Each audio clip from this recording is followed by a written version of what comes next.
Hello, and welcome to Pivotal Moments, a podcast sharing, exploring, and celebrating stories of change through mindset and wellness and their impact on relationships, both to ourselves and others. We are all agents of change and have the power to pivot at any point, at any time. I'm your host, Siria Gutierrez, along with my co-host, Melissa Robaina. On this episode, we close out our podcast series on the Pivotal Moments team with Melissa's partial hysterectomy story due to her endometriosis. Melissa explains how she came to terms with not being a mother, her new lease on life, and the importance of advocating for your health.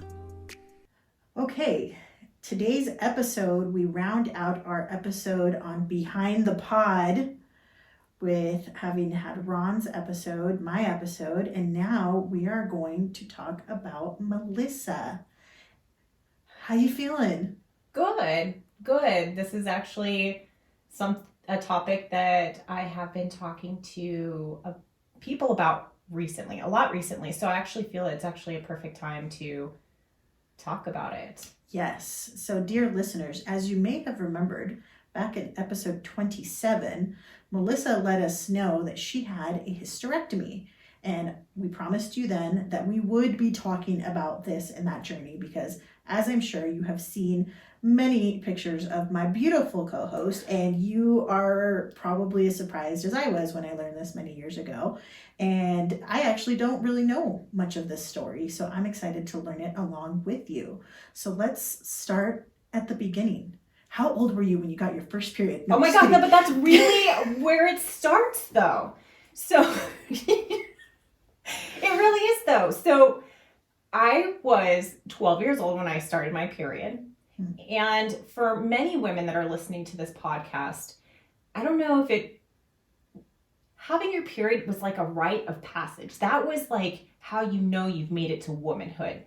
Out of my little clique, I was the first one to start. I remember exactly where I was. I was at my friend Jamie's house. It was a slumber party, and I remember waking up, and I had started my period, and we were all congratulating me because I was now officially a woman. So I skip home thinking wow, it didn't even hurt that bad. What is the big deal? Well, I would later learn what a burden for the entire rest of your life that would be, but it turned out not to be. So and when you first have your period, it's light. And I didn't ovulate every 28 days like you see in the health books and stuff. And I thought there was something wrong with me. My mother took me to the doctor just to kind of check up and make sure that I was okay. And the doctor said, you know what, you're 12 years old. Your body just needs time to kind of get into the swing of things sooner, before you know it, you'll be regular. And I'm like, okay. Mm-hmm. So a few years pass, and I'm now 14, and I'm still only menstruating once or twice a year, which I find to be very odd. I, again, go to the doctor, and at this point, they said, you're fine. You play sports. You're very active. There's a lot of athletes that, don't menstruate once a month.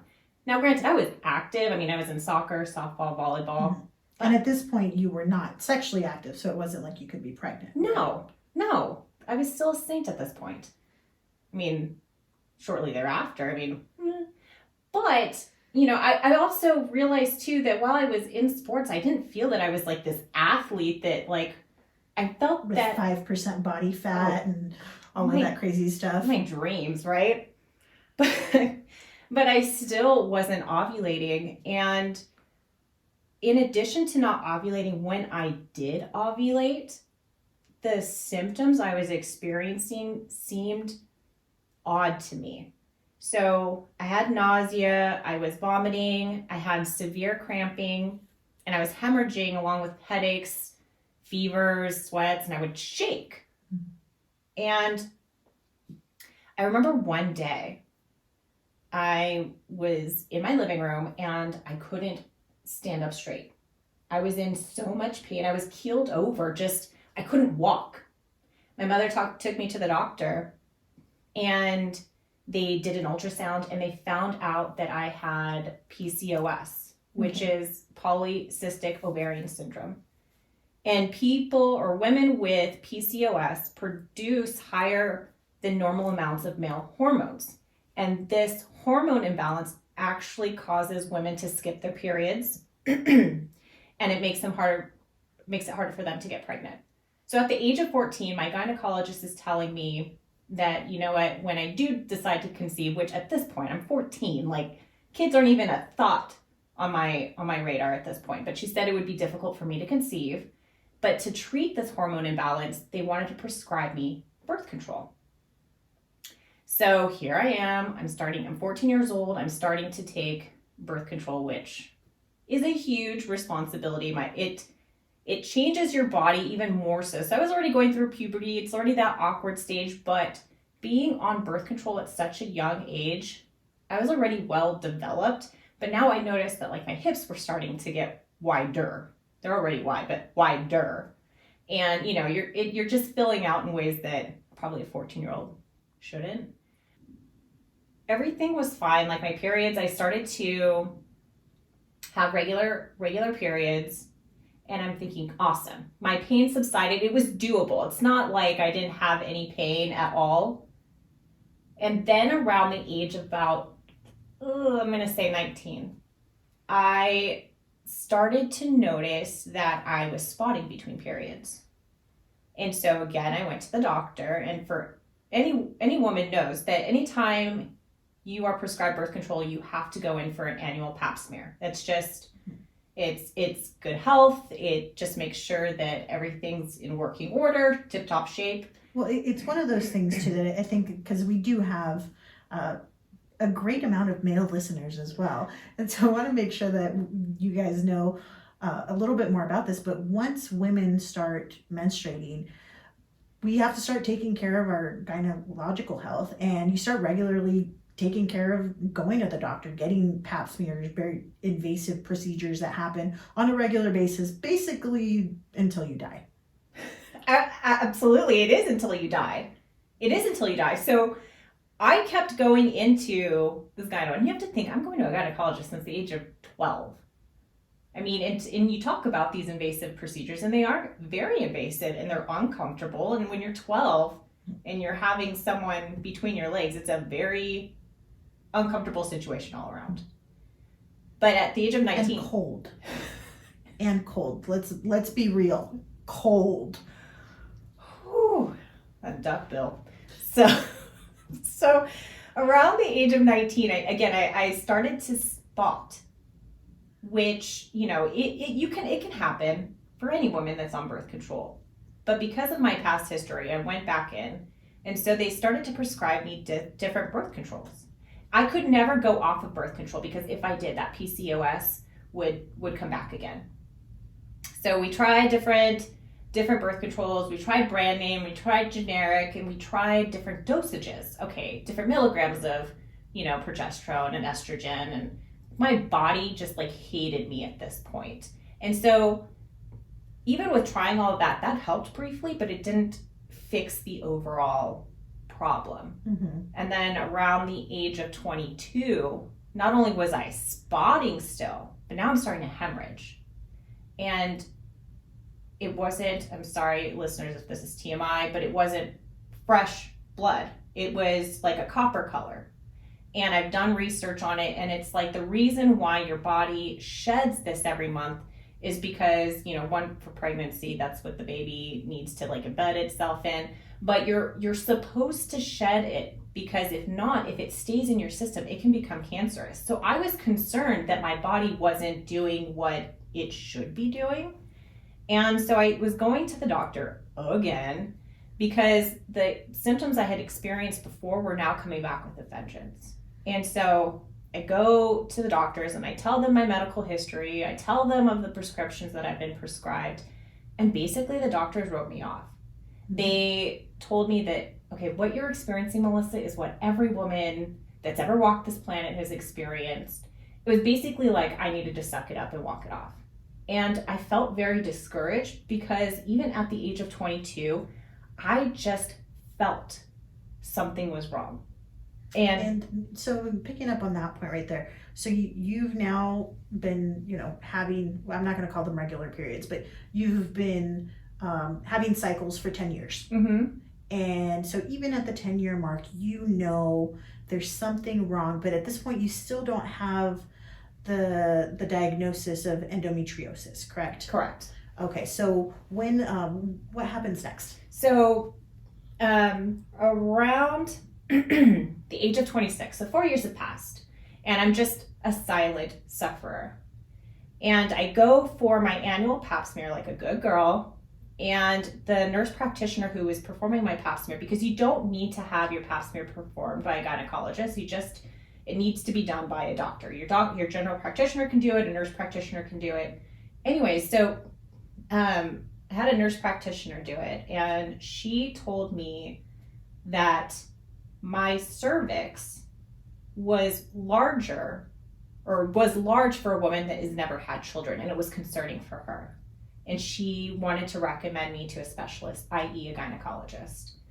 And so before I did that, she asked me to go get an ultrasound done. So I go and I get an ultrasound done, and those techs are so stoic. I'm trying to look at the tech, and they have just the best poker face. And even though they might see something wrong, they can't say anything because they can't diagnose. Correct. Mm-hmm. So the results come back, and I have a uterine fibroid.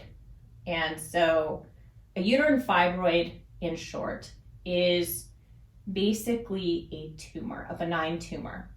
So could you feel anything at this point? No, but what I later learned was my grandmother, she thought I was pregnant because I started to develop a pooch. It looked like I was maybe pregnant and didn't know it. Maybe it was 3 or 4 months along. So my belly was growing, but I had no idea. When you have a hormone imbalance, you gain weight in the weirdest places. And so I just thought this, especially being on hormone therapy for over, at this point, close to 15 years, I just thought, okay, that's just the estrogen. That's just the birth control. Mm-hmm. I didn't think that there was something growing inside of me. So I want to point out that at this point in time, I'd always seen female doctors just due to past experiences I've had. So unfortunately, the specialist gynecologist in my network was limited to males. So I was already struggling with the fact that I had to go see a male. So I ended up finding one. His name is Dr. Levy, and he is by far the best doctor I've had. When I went, so anytime you go for your initial your initial appointment, it's usually okay, well, what's your medical history? What prescriptions, have you taken? What are your current symptoms? And I remember leading up into that appointment, my grandmother was insistent on going with me. I was like, oh my God, it's fine. I'm just going for my initial appointment. It's not a big deal, but she was so insistent, so I let her go. We get there, and, he spent so much time asking me questions that I really felt heard. So he said, hey, so I got the ultrasound back. You have a uterine fibroid. Do you mind if I do an ultrasound here? I have a machine. So I said, sure. I'm already here. Why not? So his tech leaves the room and to go get the machine. And he's telling me that, it's very common for women to have uterine fibroids, that it's not really an issue. Usually they're on the outside of the uterus. And when that happens, they can just go in and they can carve them out, and it doesn't impact fertility. You can still live a long life. It doesn't impact you in any way. So I'm thinking that's what would happen with me. So the tech brings the machine in. He, is at my feet, kind of puts the gel on my lower abdomen, and he's looking around in there, and he rolls. I will never forget this. He's looking at the ultrasound, and then he rolls in my direction, and he holds my hand, and he's like, I'm really sorry. What was that like? As soon as he said, I'm getting teary now, but at the time, it was just, I couldn't process what the fuck he was saying. my grandmother, who was in the room with me, again, I just thought this was going to be like an initial, like, just tell me a little bit about you. And especially having been dismissed by so many other doctors, I thought this was going to be no different. My grandmother started crying. So he said, unfortunately, your fibroid isn't on the outside. It's within the uterine wall. It's actually consuming your uterus.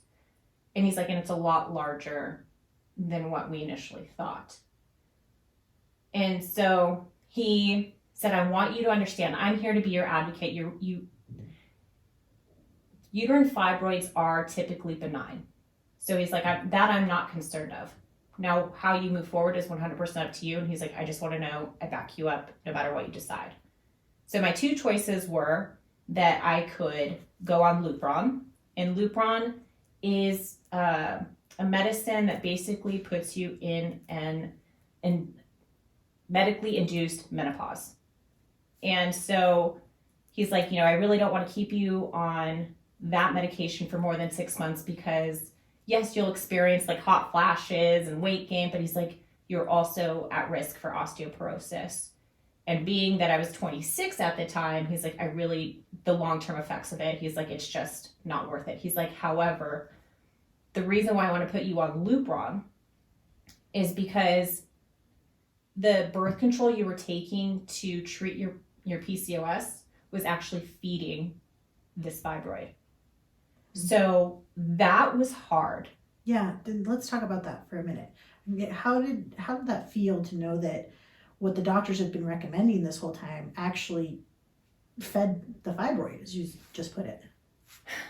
It hurt. It even hurt more when he said, based on all the symptoms you've experienced, he's like, I can't believe a doctor waited so long to do an ultrasound. He's like, what is an ultrasound? He's like, we could have caught this years ago. That killed me. And it killed me more in the fact that I was pissed off at myself because I knew something was wrong. And yet I took the doctors at face value, and I didn't push hard enough. I didn't advocate for myself. And that's like where the anger comes through for me. Mm-hmm. But I can still kind of hear it. I mean, are you still mad about that? I am, but I find that that's also a really dark place to be because there's nothing I can do about it now. Mm-hmm. So he said there were two options. Yeah. So the first one was being I can go into a medically induced menopause, and his hope for that would be that by starving this tumor, it would shrink down enough to where they can go in and cut it out. And what he later told me was that if I did decide to pursue this option, women who get uterine fibroids often have more than one, or they come back again and more frequently. So he's like, if we did this option, you would have to get pregnant soon. He's like, but that also means you'd also be an at-risk pregnancy because wherever I make that incision in your uterus wall, that's going to be weak. So as the baby grows, it's going to put pressure on that. And he's like, so that there's a potential that it could rupture, that could kill you and the baby. And so that was one option, which it's like, okay, this is a roll of the dice of whether the Lupron may or may not work, and it could kill me and the baby. And I'm in a relationship with my now husband, but he wasn't my husband at the time. And do I really want to have a baby just because like that clock is ticking? Mm-hmm. The second option was the hysterectomy or the partial hysterectomy. So a partial hysterectomy is where they remove the uterus, but you're allowed to keep your ovaries, which help, with that hormone balance that women need. So let's pause there for a second. Yeah. So you know that you've been having these health issues, and it sounds like there was a lot of anger towards not advocating for yourself. And now you've got these two options. Like, what was that like? Just knowing these are the two options. It took me some time to process what he was saying. And what I mean by that was, again, I still had not shed a tear at this point. My grandmother, on the other hand, is bawling. So I dropped my grandmother off. And again, on the way home, I call my mom, because my mother at this point in time was a nurse, and I explained to her what the doctor said, what he found, what my options were. And my mother, who is typically like, well, you need to get a second opinion, was like, all right, those are your decisions. Let me know if there's any way that I can help you. If you want to talk about this. I said, yeah, I'm just really not up for talking right now. I'm going to take, I called my grandmother Nana, said I'm going to take Nana home. So I take my grandmother home, and I see my grandfather. And he's like, how'd it go? Now at that point, that's where I lose it. That's where I start crying at a loss. And it's... What was it about him asking? I think because I wasn't close with my dad per se. It was just having like a male figure. I can't even explain what that was. And I also don't know if by the time, Dr. Levy told me what my options were to finally, having it sink in and process, maybe that's what it was. But I also knew that I would have to go home and talk to my then boyfriend about what my options were. But internally, I was struggling because as a woman, not having what separates women from men is the ability to carry children. And I always thought that I would have children. How important was having children to you? I don't know if I ever really thought about its importance, because obviously when you're younger, it's always something that you're going to do. Like, okay, well, I'm going to go to college, and then when I'm done with college, then I'll get married, then I'll have kids, then I just thought that was something when it presented itself that I would check off my list. But in terms of having this overwhelming need, like this baby fever, which I know that is real to people, both men and women, that never happened with me. I mean, I had moments, fleeting moments of baby fever, but then as quickly as they came, they would leave. So I'm like, okay, well, I'll get to it. I have time. I'm 26 years old. I have time. I didn't have time. And that was hard. What was hard about it? Because whatever decision I made was going to greatly impact my life. And I had a conversation with my boyfriend, and I said, these are my options. I want you to know that I want to give you the ability to leave. Because I know that the desire to procreate isn't just a female thing. I know we often associate it with females. People want to be mommies and stuff like that, but men want to be daddies too. So I wanted to make sure that I told him that if I pursued the option of a partial hysterectomy, that there would be no way for me to carry his child. And that basically gave him the green light, or a free pass if he wanted to leave. And he basically told me I was dumb. But so I was very lucky to have that support, but there were also outside influences. So, my mother obviously was going to be upset that I wouldn't be able to have kids, because I was really leaning towards the partial hysterectomy, because the thought of Lupron, the thought of this may or may not work, and then, okay, if I did get pregnant, I'd have to be in bed for 9 months and be an at-risk pregnancy. And it would be a terrifying experience. And I don't think that I would have really been able to appreciate when people are like, I loved being pregnant. I love watching my belly get big. I'd be terrified the entire time. Is this the day it's going to rupture? So my mom was disappointed that she wouldn't have kids, but or grandkids, but I understand that that's not me. I think that was always a hope that she had for me, which was a hope that I had for myself as well. My father, being military, was just like, well, I don't understand why you're crying about it. There's nothing you can do to change it. Walk it off. So he was not the person to turn to, but weirdly enough, or oddly enough, because of my daddy issues, the fact that he doesn't talk to any of my siblings except me, I'm the only one of the 4 that talk to him, I felt like I was letting him down.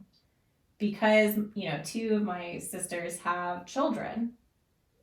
Of those they don't talk to my dad. So I was like, my kids would have been the only, grandkids of his. And I was just beating myself up that I wasn't going to be able to provide that for him. And at this point, were there any grandchildren in the family? Yeah. There was Violet, my oldest niece. And then I was talking to my sister Jessica, who was trying really hard for her second child.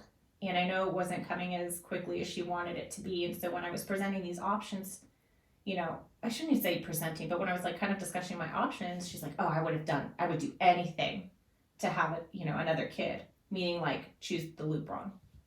And so I'm like, well, fuck, like, am I choosing the wrong decision? And it's not based on like her, but it was just, I was getting outside influences kind of like swaying me different ways. But at the end, I decided to move forward with the partial hysterectomy. And the reason for that was, I'll never forget, I was at the office and I'm working, and then all of a sudden I'm starting to experience severe cramping. Now at this point, I carried a heating pad with me all the time, and I had like a full bottle of ibuprofen with me because those were my go-to. Now, what sucked about the ibuprofen, I'm going to say I was taking the max every day. And over time, ibuprofen is not good for your liver, and you're not supposed to be taking it regularly, but I had to. There was no other option for me. And there was a certain threshold that I knew if I started to feel a twinge of pain, if I took ibuprofen before it hit the certain threshold, I could manage it. But once it reached a certain threshold, it was just like, I just have to brace myself. So I missed this threshold, and my heating pad was not working for me. And the door to my office was open, but I was in so much pain, I was on the verge of tears. I could not stand. I crawled from my desk to the door, closed the office door, and laid in the fetal position for close to an hour because I could not move. It was so debilitating. And at that point, I was like, I can't do this anymore. Like, the life I'm living right now is not worth it. I need to do something. It's crippling me. And that's when I decided to go ahead with the surgery. And, you mentioned getting the outside feedback and having, your sister say, hey, I'd do anything for this other shot. How did you feel once you made that decision about your womanhood? I cried because I almost felt less than a woman. If I can't carry kids, not that that's what makes a woman, but it's just like, I just kept thinking to myself of all the things I would miss out on. All like watching my stomach getting big or feeling a baby, kick inside of me. And especially seeing or having seen like my friends or my sister go through that, I had wanted to experience that, but knowing that I wouldn't be able to, it's almost like you're mourning the loss of all of those things you're never going to experience, and you're mourning the loss of like your womanhood. Not that my uterus made me a woman, but it's a weird thing to explain to people that haven't gone through something similar. I mean, you're losing a part of yourself, and you're angry. You're angry and you're hurt and you're confused, and it's all these emotions running through your body and through your mind at the same time. But in the end, I knew that was the best decision for me because the life I was living was crippled, or I was crippling. And I was so dependent upon medicine and heating pads, and it just wasn't worth it to me. Mm-hmm. And I imagine that was a hard thing to come to terms with. And have you? For the most part, I do have times where I wonder what my life would have been like had I found this out earlier, or especially now that my relationship with my husband through years of counseling, couples counseling and individual counseling, it's like if we were what we are now back then, I think I probably would have chosen the Lupron, but we weren't. And I wouldn't want to bring a child into this world just because that clock is ticking, right? But once I made the decision, I felt good. I mean, there was just so many things going on, but I felt good with my decision. I don't regret my decision. Even now, I don't regret it. Mm-hmm. It was the right decision for you. Oh, absolutely. And so I gotta imagine though, because I mean, you are, still in reproductive years, that people make assumptions about what you've done or haven't done and why. Can you talk about that?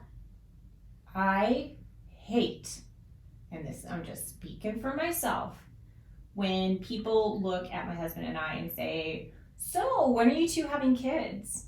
Mm-hmm. When you got married after your surgery, right? Well, and I think people say things blindly. There's actually one that sticks out to me the most. And it was actually right before I had my surgery.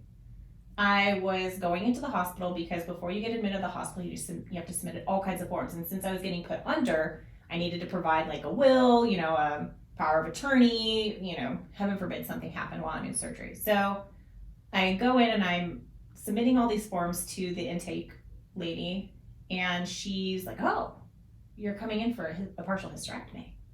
I'm like, yeah. She's like, she's filling out the paperwork. She's like, you're awfully young. I'm like, yeah, I just turned 27. This is like right around my birthday. Just turned 27. Just keeps writing stuff down. She's handing me my parking slip, and you and your husband just like have too many kids, and this is just a way for you to not get pregnant again? No. And then, she keeps asking me probing questions, and at the end I said, I have a uterine fibroid, and they want to take it out because it may or may not be cancerous, and it's just better that it comes out. She's like, oh, I'm so sorry. And then she's like handing me the rest of my stuff and, telling me where to park for when I have surgery the next day. And as I'm leaving, she's like, I'm really sorry. She's like, you would have made beautiful children. And I remember, putting on a smile, and I go into the car and I just start bawling. Because she's right. I would have made beautiful babies. But I knew that she meant it in a nice way. Mm-hmm. But I think sometimes people don't understand when they say things like, when are you going to have kids? Or you would have made beautiful babies. Or, I didn't know love until I looked into the eyes of my child. That kind of stuff, to me, is just insensitive. And maybe that's just my point of view because I've walked this journey. But it can be insensitive. And I truly don't know what I want people necessarily to say to me. But just don't assume that just because I'm married and have a good career and a thriving podcast that, that kids are next on my list, or that my life is any less fulfilled or meaningful or enriched because I don't have kids. Mm-hmm. Are there certain people, are there certain women who you look up to or who've helped you on the childless journey? Well, there's you. And I also have a friend, Alyssa, who she also has endometriosis. And again, I didn't really talk about this, but when I had surgery, when I woke up, let me just tell you how scary that was in and of itself. Because, Dr. Levy was also performing the surgery.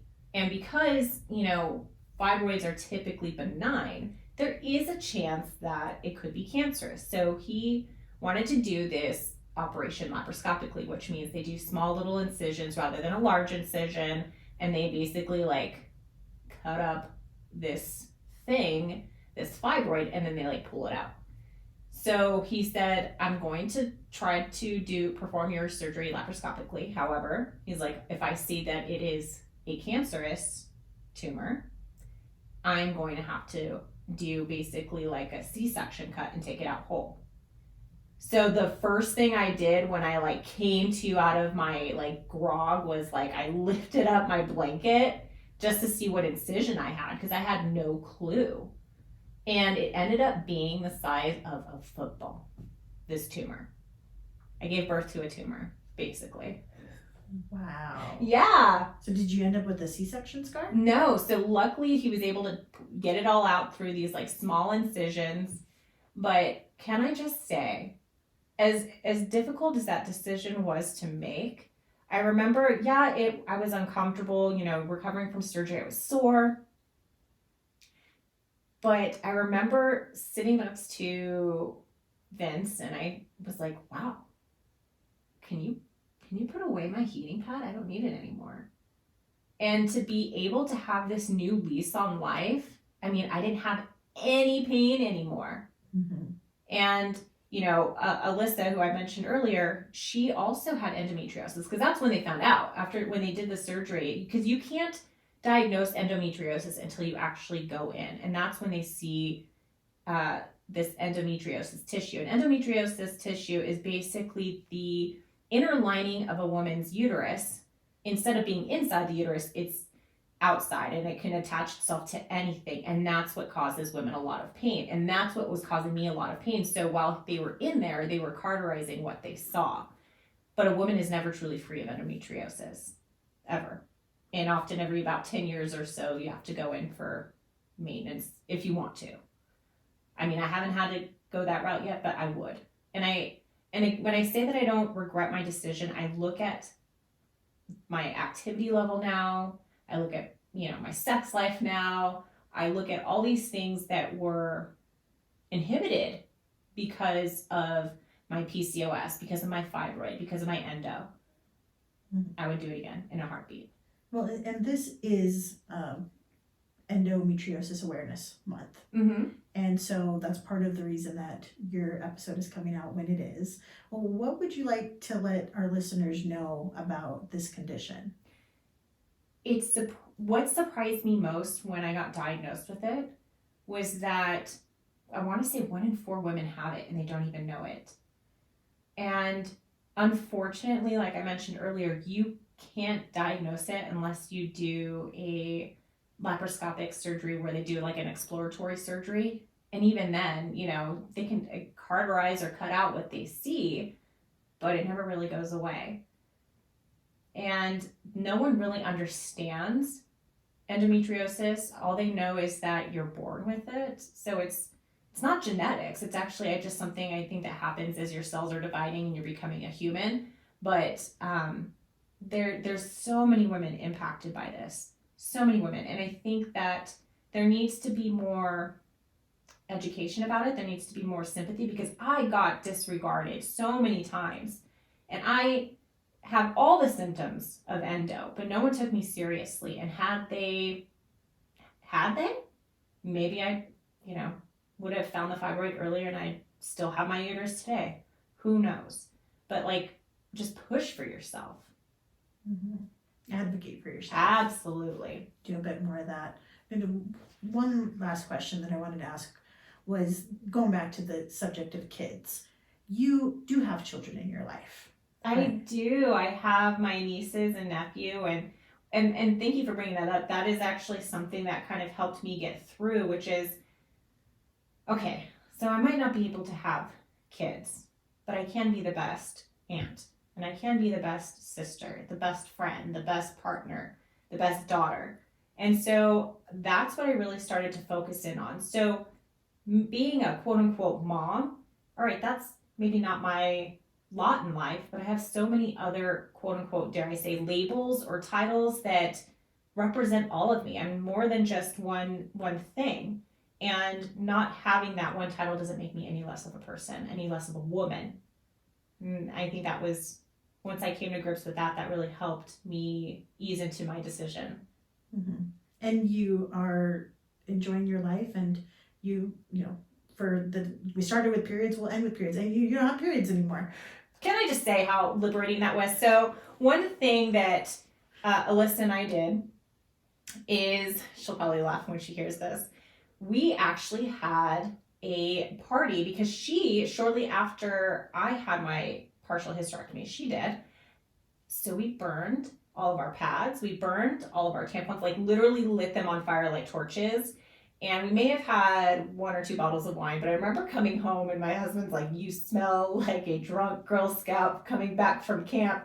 Because, we just had so much fun, and it was liberating because for so long I was tied to, feminine hygiene products and heating pad. Ibuprofen was my go-to. I carried around my purse. So it was just so nice to be able to put the heating pad away, put the ibuprofen back into the medicine cabinet. I didn't need it anymore. Wow. What a great visual and ritual to just close that chapter of your life. Yeah, and now I feel bad. So when friends or girlfriends or my sisters come over to the house, they're like, hey, I didn't realize like it's that time of the month for me. Do you have anything? And I'm like, no. No. And it was so weird shortly after my surgery to walk past that aisle, and women, you know what aisle I'm talking about. Oh, and men know too. Oh, yeah, that's true. How many times, can you go buy this for me? But to not have to go down that aisle anymore, so nice. Wow. Okay, Melissa, time has come. Reflecting back, what would you tell your younger self? You are not wrong. Keep advocating for yourself. That is probably one of my biggest, I wouldn't say regrets, but like, use your voice. You know something is wrong with your body. You've known it for years. And I definitely got blinded by the fact that they were doctors, that, they were experts, and who am I to question it? But you know your body better than anyone else. And if you feel something is off, keep pushing for it. You're worth it. And looking forward, what one wish do you have for yourself on your current journey? That's a good question. Keep living life to the fullest. I just remember how paralyzing this disease was, how much it impacted every facet of my life, from physical activity to sexual activity to anything. I really hated my body at that point because it just wasn't working like it should. So to love yourself, love your body, and to live life to the fullest, because as soon as I had that surgery, it was like a new lease on life. I was able to do things and experience things I hadn't before. So to continue to just love my body for all of its flaws, all the good and bad. We want to hear from you. When have you advocated for yourself? Let us know in our private Facebook group, Pivotal Moments HQ. We want to thank our producer and music director, Ron Johnson. This has been an Astronomicus DMR production. Thank you for listening. Remember, it's never too late, and you're right on time.